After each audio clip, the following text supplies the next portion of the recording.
Bonjour à tous et bienvenue pour une nouvelle vidéo. Bon bah aujourd'hui je vends Gérard. Vous l'avez compris grâce à la vidéo précédente. Annabelle la coccinelle, pour ceux qui ne connaissent pas la chaîne YouTube, me l'a confié puisqu'elle a repris le fleurette que j'avais en vente et on s'est mis d'accord. J'avais très envie de retrouver le camping-car de ma jeunesse. Toujours pareil pour ceux qui n'auraient pas suivi ou qui viennent d'arriver. Ce que je vous propose aujourd'hui, c'est le camping-car de quand j'étais gamin. C'était celui de mon père, qu'on a vendu il y a 25 ans, qu'Annabelle a racheté par hasard il y a 4 ans, et que j'ai retrouvé donc grâce à elle, et une partie de mon adolescence avec. Donc ça me tenait à cœur de m'occuper de la vente. Je précise d'ores et déjà, c'est une vente que je fais pour le plaisir. C'est-à-dire qu'il n'y a pas d'enjeu financier pour ma part. Sur ce véhicule-là, il n'y a aucune commission, il n'y a aucun forfait, il n'y a rien. Donc le temps que j'ai passé dessus et cette mise en vente, c'est juste parce que je le voulais bien par rapport à mes souvenirs de jeunesse et puis aussi pour rendre service à Annabelle, qui ne pouvait pas rouler avec deux véhicules. Donc je vais vous annoncer le prix à la fin de la vidéo. Ça va être un bas prix, mais qui est en rapport avec l'état du véhicule aussi, hein. Donc, vous êtes sûrement nombreux à le connaître de par la chaîne d'Annabelle. Je vais vous le représenter quand même. On a fait quelques petites choses dessus pour qu'il soit un peu plus présentable. C'est un véhicule qui roule bien. Il y a eu des nombreux frais mécaniques faits dessus, qui a son contrôle technique, sans contre-visite de moins de 6 mois. Donc il est prêt à prendre la route. Par contre, il y a beaucoup de boulot à faire dessus pour celui qui voudrait le rendre totalement fonctionnel et en très bon état. Ça n'empêchait pas Annabelle de vivre dedans, mais avec des besoins assez simples. Donc au niveau extérieur, là sur la vidéo il présente pas trop mal, hein. Je l'ai nettoyé, j'ai refait un petit coup sur les jantes, j'ai même fait, pour vous montrer, une amorce de lustrage ici sur toute cette partie là, vous voyez, par rapport à là où c'est tout terne, pour que vous puissiez voir qu'avec un peu de temps à passer, il peut être présentable. La porte conducteur est complètement pourrie sur l'extérieur. J'ai remis un scotch pour éviter de se faire mal et pour protéger un peu. Mais clairement, elle est malade. Bon, après, la doublure intérieure, ça reste encore à peu près correct. C'est pourri, mais ça tient. Puis surtout, on est sain en structure. Donc celui-ci, la maladie de tous les J5, c'est 25. Il part de là, mais c'est étanche, hein. Néanmoins, le capot, lui, est sain. Il n'est pas rouillé. Et on est correct au niveau des montants et des gouttières. Sauf ici. Donc clairement, c'est pour un bricoleur. De toute façon, quand vous allez connaître le prix, vous verrez qu'on est sans trop de concurrence sur le marché, encore une fois. Les pneus sont en bon état. La ligne d'échappement est neuve. D'ailleurs, on va aller voir en dessous. Hop. Voilà. La distribution est faite avec la pompe à eau. Il y a bien un Calorstat.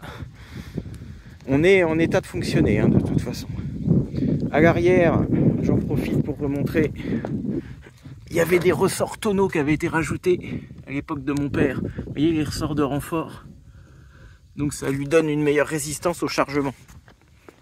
Puis je rappelle aussi, hein, pour ceux qui ne savent pas, la marque c'est un Lexa, c'est une marque française qui a disparu, qui était une très bonne marque, plutôt positionnée haut de gamme, qui n'existe plus depuis le début des années 90. Donc celui-ci il est de 86. C'est un Lexa Sirocco avec l'énorme avantage, il ne fait que 5,20 m de long. Donc empattement court et bonne garde au sol. Avec ça, vous allez partout, vous faites demi-tour partout. Et donc c'est un profilé, bon, alors pas très incliné c'est vrai, mais on a un grand rangement du coup ici. Et on n'a pas l'inconvénient d'une grosse capucine. Bon, après vous allez voir qu'au niveau couchage, on est plus limité. Puisqu'à la base c'est un 4 places avec un lit de pavillon plaqué au plafond qui descendait, mais qu'Annabelle a démonté et qu'on n'a plus. Donc il approche des 210 000 km, c'est son kilométrage d'origine.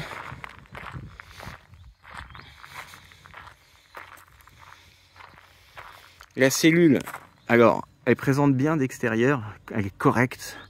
Elle a été infiltrée par le passé. Vous avez vu sur les vidéos d'Annabelle, ça n'avait pas été suivi ni entretenu là derrière les cache-vis, les baguettes là. Donc ça a pris l'eau par ici. Bon, toutes les entrées d'eau potentiellement ont été reprises, donc il ne prend plus l'eau. Et ça prenait l'eau par la baie vitrée ici aussi. Donc Annabelle a tout traité avec Idriss. Moi j'ai rien revu dessus, hein. Mais il faut savoir que tout ce panneau là avait pris l'eau, donc c'est abîmé derrière, hein. Côté droit, la portière passager est plus saine mais à traiter. Pareil ici. Et la baie de pare-brise est correcte de ce côté là. C'est juste à nettoyer, mais voyez, on n'a pas de souci de gouttière. Et la cellule, c'est vrai qu'elle est plutôt, par contre, d'apparence, en bon état.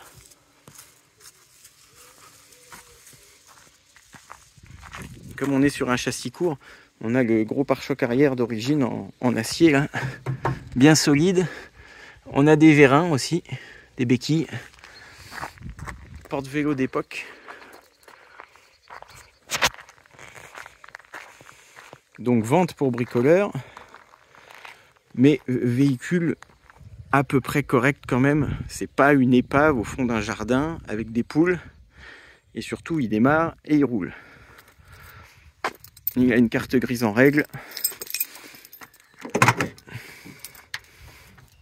Dans la cabine, on a des sièges qui avaient été changés. C'est des sièges de Renault Fuego. Je fais un petit coup de propre. C'est pas flambant neuf, hein, loin de là, mais c'est correct. Je vais vous le démarrer. 213 811, oui. Hop. Il a tourné il n'y a pas très longtemps. Voilà. Il a démarré. Là, il est chaud, hein. Pas de fumée. Il tourne bien. Tout fonctionne, les phares, la ventilation, le chauffage. Il y a un autoradio aussi. Bon, le klaxon a été modifié parce qu'il marchait plus ici, donc il est là. Je vais pas appuyer pour pas déranger les voisins. Hop, je le coupe.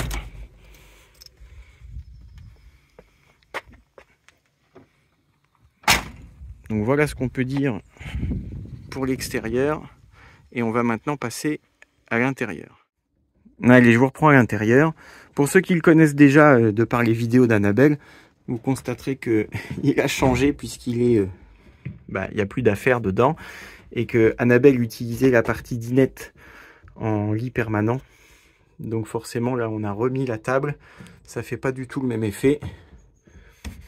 Et puis alors il y avait un avantage sur ce tout petit véhicule, moi qui avait beaucoup plu à mon père à l'époque. C'est d'ailleurs pour ça qu'on l'avait acheté. C'est que dans 5,20 m de long, on a un énorme espace central. Ça fait pas effet couloir. Vous voyez ce que je veux dire? Bon là on est en grand angle, ça déforme un petit peu. Mais on arrive à avoir un petit meuble à l'entrée, avec des rangements. C'est très lumineux. Fenêtres partout. Surtout avec les doubles là, maintenant qu'il n'y a plus le lit. Et encore une fenêtre ici, puisque le frigo est dissocié du bloc cuisine. Donc dans un petit véhicule, on a quelque chose de très fonctionnel. Bon, du fait de l'absence de lit de pavillon, il faudrait retrouver sur un Lexa de la même génération, puisque c'était leur spécialité à l'époque, c'est eux qui avaient un peu inventé ça, hein. Le système avec les cordes là qui ont été coupées, il y a un caisson là qui s'ouvre, on mettait une manivelle, le lit était plaqué et il descendait et il venait reposer sur des barres dont on voit encore les supports ici. Mais tout a disparu. Donc potentiellement là pour le moment c'est un 2 places. Avec cette grande dinette où vous pouvez manger à 4 voire à 6 sans problème. La table se replie par pan coupé. Je vais faire une démo là à une main. Hop. Vous voyez, donc vous pouvez gagner du passage, faites en fonction des besoins. Et puis elle s'abaisse évidemment pour venir faire le lit. Donc avec le camping-car sera fourni un matelas qui vient par-dessus pour celui qui voudrait le faire qu'en lit. Mais évidemment c'est encombrant, il ne faut pas avoir besoin de retransformer en dinette. De fait là au-dessus de la cabine, on a un grand rangement.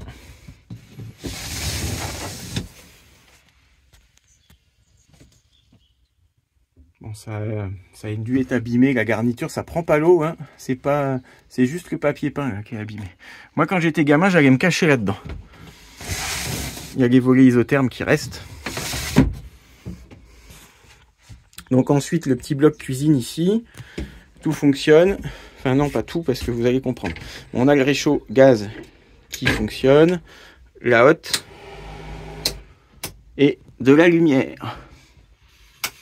Les placards, avec le petit tiroir à couvert ici.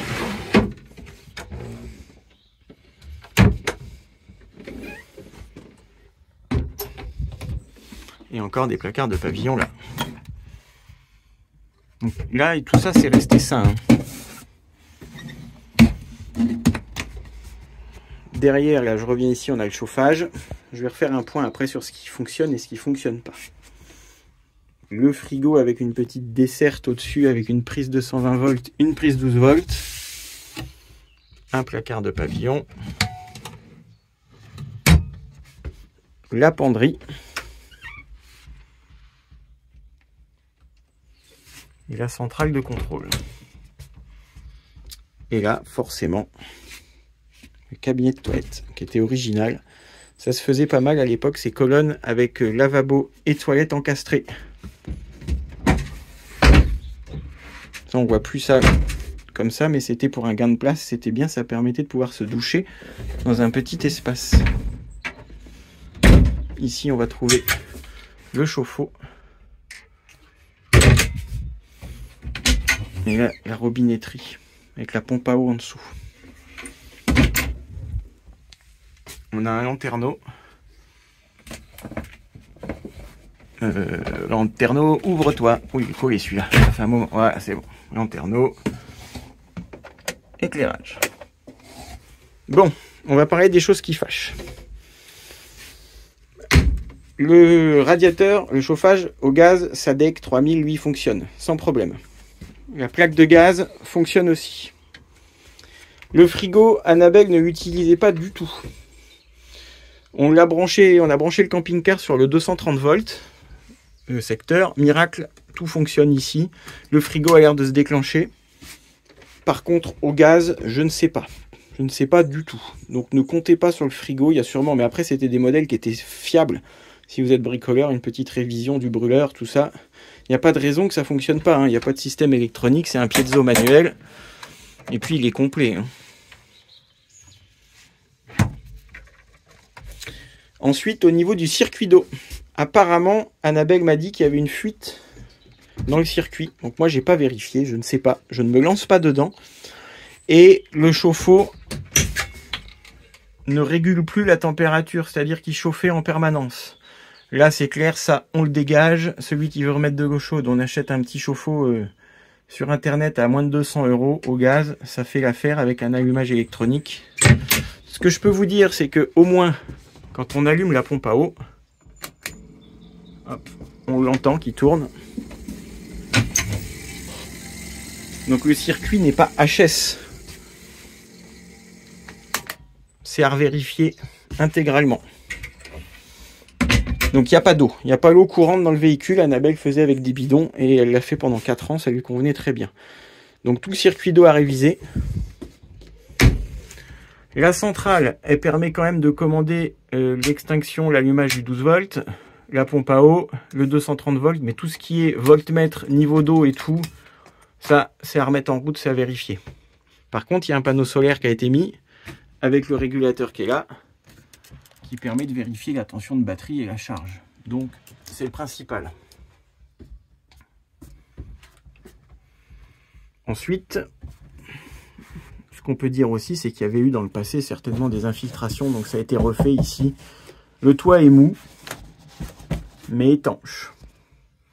Ici, pareil. C'est mou, tout là. Ici, on retrouve de la dureté, mais plus là. Vous entendez la différence? Pareil derrière. Ici aussi, ça a certainement pris l'eau. Et pareil, ici, en partie. Voilà, il faut le savoir. C'est loin d'être neuf. Donc pour un bricoleur, ben, ça fera l'affaire. Pour quelqu'un qui cherche quelque chose clé en main où tout fonctionne, bah, ça n'ira pas. Maintenant, je vais vous reprendre en face à face pour vous annoncer le tarif et les conditions. Me revoilà, assis dans Gérard. Vous voyez, il y a les points coccinelles, au fait, hein, derrière. Je vous ai pas montré, il y a de l'éclairage qui fonctionne aussi, là, quand même. Donc, Gérard, que je viens de vous présenter, il est vendu sans Nani, il est vendu sans Annabelle, il est vendu sans ses affaires, c'est Gérard tout seul. Dans l'état, on vous le propose, là, à 1500 €. 1500 €, carte grise à jour, contrôle technique fait, prêt à partir. Je suis pas sûr qu'il y en ait beaucoup sur le marché à ce prix-là. Alors ok, il a plein de défauts, mais il a aussi quand même des qualités. Et dans ce budget, de toute façon, je pense que c'est imbattable. Il s'adresse à un bricoleur, à quelqu'un vraiment sans trop de moyens, qui aurait besoin, là encore une fois, d'un toit urgent à mettre sur sa tête, qui est du coup pas trop regardant sur le reste, mais qui a un toit plutôt fiable, plutôt sain, avec du chauffage, de quoi cuisiner, de l'électricité autonome avec un panneau solaire. Je rappelle qu'on a des batteries qui sont toutes récentes aussi. Donc il est prêt à partir avec. J'imagine qu'on va avoir beaucoup de demandes. Encore une fois, ça fait comme pour le fleurette juste avant. Il n'y en a qu'un. Gérard, il est unique. Puis là, pour le coup, que ce soit Annabelle comme moi, vu qu'on y est attaché chacun, moi pour mes souvenirs d'enfance et elle pour tout ce que ça a représenté pour elle de ces dernières années, on aimerait vraiment qu'il parte à quelqu'un qui ne va pas le mettre en pièces, qui va le faire rouler, qui va en prendre soin et puis qui va peut-être lui redonner un petit peu de sa splendeur. Parce que pour un bon bricoleur, remettre en eau le circuit, remettre le frigo en route, traiter les points de rouille, tout ça, il y a moyen de faire quelque chose de correct, à moindre frais, juste en y passant du temps. Voilà.